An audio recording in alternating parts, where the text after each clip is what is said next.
Shalom à tous les auditeurs de l'émission Kangoka, mon nom est Chris Nkumana. Aujourd'hui nous sommes lundi. J'espère que vous avez passé de bons moments de week-end. Nous commençons une nouvelle semaine et je remercie toute personne qui se souvient de prier pour l'équipe Kangoka. Nous avons tellement besoin de vos prières. Comme je vous le demande chaque lundi, chaque fois que vous priez pour nous, priez également pour les partenaires de Kangoka. Quand je dis partenaires, ça veut dire ceux qui nous soutiennent avec leurs moyens pour que cette œuvre avance. C'est grâce à vos prières que l'émission est là où elle est aujourd'hui. Ça fait des années que nous travaillons grâce à vos prières. Que toute la gloire revienne à Je suis. Pour les nouveaux dans l'émission, Je suis, c'est le nom que Dieu s'est donné lui-même, comme nous le lisons dans Exode 3, verset 14. Comme vous en avez l'habitude, chaque lundi, je vous rappelle la devise de Kangoka composée de 3 points. Premièrement, nous devons accepter la volonté de Dieu, même lorsqu'elle est différente de la nôtre. Deuxièmement, nous devons prier tous les jours. Et troisièmement, nous ne devons pas nous lamenter, mais nous devons rendre grâce à Dieu en toutes choses. Aujourd'hui, nous parlerons du 3e point, c'est-à-dire ne pas se lamenter, mais rendre grâce en toutes choses. Quand je dis de ne pas se lamenter, ça veut dire que quand tu pries, il faut pas que Dieu voie des lamentations dans ta prière. C'est vrai qu'il y a des problèmes, il y a des choses qui ne marchent pas dans ta vie, mais quand tu t'approches du trône de Dieu, concentre-toi sur sa grandeur, concentre-toi sur ce qui marche. Ne cherche pas à te lamenter, à parler des choses négatives. Parle de Dieu d'abord, parle de sa grandeur. Essaie de te rappeler de ce qu'il a déjà fait. Et puis tu vas parler de ton problème. Il faut savoir que Dieu agit en son temps. Aujourd'hui, nous allons nous appuyer sur Philippiens 4, verset 6. C'est un des versets que je donne souvent dans l'émission Kangoka. Le verset dit, ne vous inquiétez de rien, mais en toutes choses, faites connaître vos besoins à Dieu par des prières et des supplications avec des actions de grâce. La première partie dit, ne vous inquiétez de rien. Est-ce que c'est possible de ne pas s'inquiéter de quoi que ce soit? C'est normal qu'on s'inquiète. En tant qu'être humain, on s'inquiète quand les choses ne tournent pas comme nous voulons. Quand nous voyons un danger, on s'inquiète. Quand on ne voit pas l'avenir, on s'inquiète. Mais la parole de Dieu nous dit de ne pas nous inquiéter. Pourquoi? Parce que à la place de s'inquiéter, on dit qu'il faut faire connaître à Dieu nos besoins. Pourquoi est-ce que tu fais connaître à quelqu'un qui connaît déjà tes besoins? Dieu connaît tes besoins. Parce qu'il est omniscient. Il connaît tout. Mais il veut que tu parles. Il veut que tu ouvres la bouche. Toi qui m'écoutes, qui as des problèmes de dette, qui as des problèmes de maladie, tu as des problèmes de ménage, viens à Dieu et parle-lui. Ouvre ta bouche. Parle-lui de tes problèmes. Dieu n'est pas contre que tu lui parles de tes problèmes. Il veut justement que tu en parles et il est très intéressé par la façon dont tu vas en parler. Est-ce que tu parles de tes problèmes en te lamentant? Est-ce que tu accuses Dieu? Est-ce que tu accuses les autres? Ou bien tu t'humilies? Parce qu'on parle de la prière. Il faut faire connaître à Dieu vos besoins par des prières et des supplications. Mais il y a une chose très importante qu'il faut ajouter, avec des actions de grâce. C'est là où ça ne marche pas pour beaucoup d'enfants de Dieu. Oui, les enfants de Dieu parlent de leurs problèmes, mais ils oublient les actions de grâce. Toi qui parles de tes problèmes, toi qui es en train de jeûner pour que Dieu te délivre, est-ce que tu as rendu grâce? Tu peux me dire que tu n'as rien à rendre grâce parce que tu passes par des moments difficiles. Oui, c'est difficile. Je suis d'accord que c'est difficile. Mais chaque enfant de Dieu doit avoir quelque chose à remercier Dieu. Tu ne peux pas me dire qu'il n'y a rien à remercier Dieu. Si tu dis ça, c'est que tu es ingrat. Le fait que tu m'écoutes, le fait que tu es vivant, le fait que tu respires, le fait que tu écoutes les paroles de la vie, c'est une grâce. Rends grâce à Dieu pour ça. Le fait que tu manges même une fois par jour, une fois les 2 jours, rends grâce à Dieu pour ça, parce qu'il faut d'abord être reconnaissant dans peu de choses. Il y a beaucoup qui disent qu'ils vont rendre grâce quand ils seront bénis, mais tu dois commencer à rendre grâce maintenant même. Ça doit être une vie. Rendre grâce doit être une vie de tout enfant de Dieu. Soit comme David qui dit, je bénirai l'Éternel en tout temps, sa louange sera toujours dans ma bouche. C'est dans Psaume 34, verset 2. Il dit, sa louange sera toujours dans ma bouche. Est-ce que vous pensez que David n'avait pas de problème? Il avait des problèmes. Nous connaissons beaucoup de problèmes qu'il avait avec ses enfants, dans sa famille. Il avait des problèmes. Mais il dit, je bénirai l'Éternel en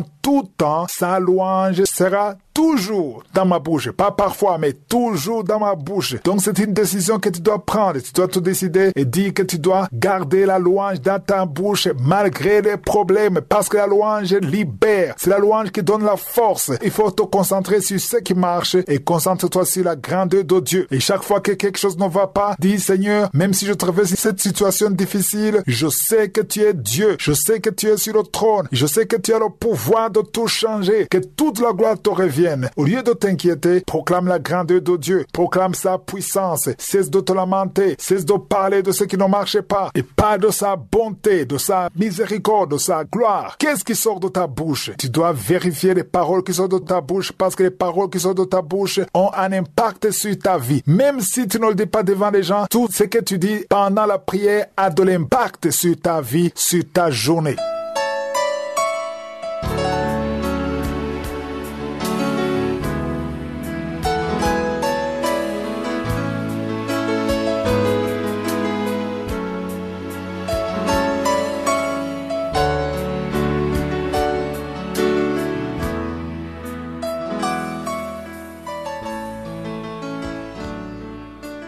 Nous sommes maintenant dans la deuxième partie, c'est-à-dire le moment de l'enseignement, et nous allons continuer avec l'enseignement que j'ai intitulé Les derniers jours, un enseignement que j'ai commencé le 6 novembre. On a parlé de beaucoup de choses, on a vu que Paul a écrit à Timothée en lui disant que dans les derniers jours, il y aura des temps difficiles. Et j'ai dit que c'est ce que nous vivons maintenant. Nous vivons les derniers jours, il y a des temps difficiles, et plus les années avancent, les choses s'empirent. Le diable essaie de gagner du temps, il sait qu'il lui reste peu de temps, voilà pourquoi il veut gagner le maximum de gens possible, parce qu'il sait que le jour de la trompette est proche. La semaine passée, je vous ai parlé de la prophétie et je vous ai dit que Jésus nous a prévenu que nous devons nous méfier de faux prophètes. Je vous ai dit qu'un prophète n'est pas reconnu parce qu'il y a certaines choses qu'il dit et que les choses arrivent. Là, je reviens toujours sur ça. Quand quelqu'un dit une chose, que la chose s'accomplit, ça ne veut pas dire que c'est un vrai prophète. Oui, il a dit une chose, la chose s'est accomplie, mais ce n'est pas ça qui montre que c'est un vrai prophète. Je vous ai dit qu'il y a des gens qui ne croient pas du tout en Jésus, qui sont des pécheurs, qui sont dans la puissance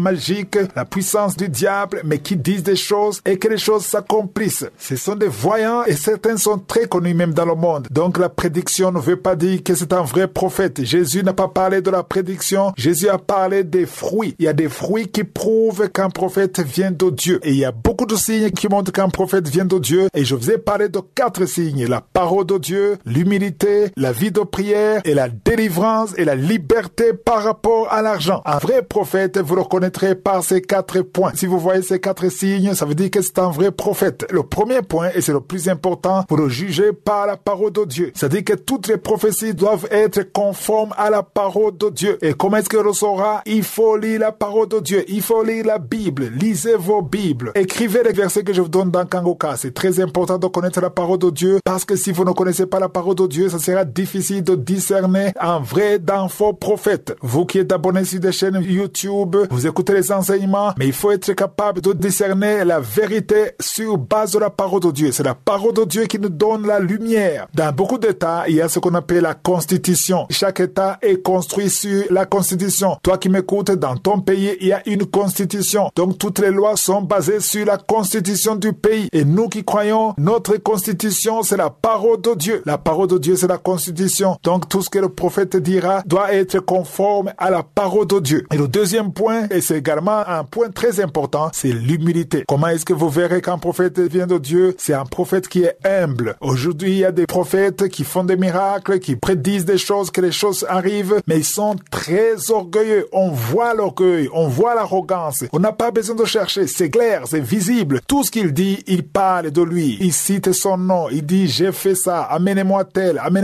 je vous montre qui je suis tel, je suis tel. Il veut être lui-même. Il ne parle pas de Jésus, il ne parle pas de la gloire de Dieu, mais il ne parle que de sa gloire. Ça, c'est un faux prophète. Un prophète qui n'a pas l'humilité est un faux prophète, parce que la parole de Dieu dit clairement dans Proverbe 18, verset 12, « Avant la ruine, le cœur de l'homme s'élève, mais l'humilité précède la gloire. » Si tu as la gloire et que tu es orgueilleux, ça dit que tu n'as pas le fruit d'un vrai prophète, parce qu'un vrai prophète doit être humble. Et ceci ne s'applique pas seulement aux prophètes, mais même aux serviteurs de Dieu. Les serviteurs de Dieu qui m'écoutez, soyez humbles parce que c'est à travers l'humilité que Dieu va agir. Les dons de Dieu sont manifestés à travers l'humilité. L'orgueil ouvre la porte au diable, mais l'humilité ouvre la porte au Saint-Esprit. Je le répète, l'orgueil ouvre la porte au diable, mais l'humilité ouvre la porte au Saint-Esprit. Soyez donc prudents, ne vous contentez pas des prédictions qui arrivent, mais vérifiez les fruits parce que Jésus a parlé des fruits. Vous les reconnaîtrez par leurs fruits. Jésus a dit une une autre chose très importante dans Matthieu 24, verset 11. Matthieu chapitre 24, verset 11. Jésus a dit, plusieurs faux prophètes s'élèveront et ils séduiront beaucoup de gens. Pas peu de gens, mais beaucoup de gens. Il y aura beaucoup qui vont être séduits par les faux prophètes. Pourquoi on parle de séduction? Parce qu'ils utilisent un langage qui séduit. Ils vous disent des choses que vous voulez entendre. Ils vous parlent de la richesse, ils vous parlent des visas, ils vous parlent des mariages, ils vous parlent des enfants, ils vous parlent de victoire. C'est ça la séduction. Ils ne parlent pas de correction, ils ne parlent pas de la repentance. Ils ne vous disent pas de quitter le péché, de sortir de la fornication, de la prostitution. Ils vous disent de construire des étages. C'est ça la séduction. Au verset 12, il dit, et parce que l'iniquité se sera accrue, la charité du plus grand nombre se refroidira. Il n'y aura plus d'amour parce que les gens veulent écouter ce qu'ils veulent entendre. Et le troisième signe qui montre un vrai prophète, c'est la vie de prière. Un prophète ou un serviteur de Dieu qui ne prie pas, il est la cible du diable. C'est la prière qui fortifie un serviteur de Dieu. Tu ne peux pas être utilisé puissamment par Dieu si tu n'as pas une vie de prière. Je m'arrête ici aujourd'hui et demain je vais continuer. Que Jésus vous bénisse. Passez une excellente journée.